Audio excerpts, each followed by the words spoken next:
Tonight, we're going to read about a flood in Genesis, a big flood. But did you know Genesis is not the only ancient text to provide a flood narrative? Yeah, it turns out myths like Gilgamesh and Atrahasis have a flood too. Now, this is important to understand because it actually provides the cultural backdrop to the ancient Near Eastern world. Many people knew these myths and actually believed them. Now, yes, they all have a flood, and yes, they all have a boat, but once you get into the myths, it's easy to see how different Genesis is. Let's take Atrahasis for example. Now, he's the protagonist in his story, and it begins with three gods complaining with each other about the amount of work that they have to do.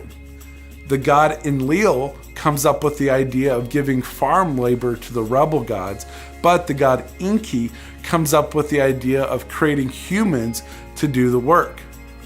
That's right. The gods were too lazy, so they created humans. Do you see how this is already different than Genesis? In Genesis, God effortlessly spoke things into being. Now, back to Atrahasis, humans are overpopulating the earth, and they make lots of noise. The noise. The gods just cannot stand it. So they come up with an idea to flood the earth and kill all of the humans. But the god Enki warns Atrahasis, so in 7 days he builds a boat and brings his family in the boat, and it rains for 7 days, creating a flood.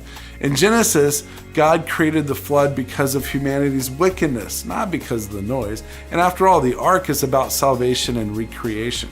It's amazing at how many people back then believed in gods who were just so selfish and evil. Imagine hearing the words of Genesis against this cultural backdrop. Oh, and one last thing. If all of the ancient Near Eastern cultures were saying that there was a flood, then there probably was a flood, just saying. So there you go, a little bit about the flood, and that's enough today for our Historical Minute.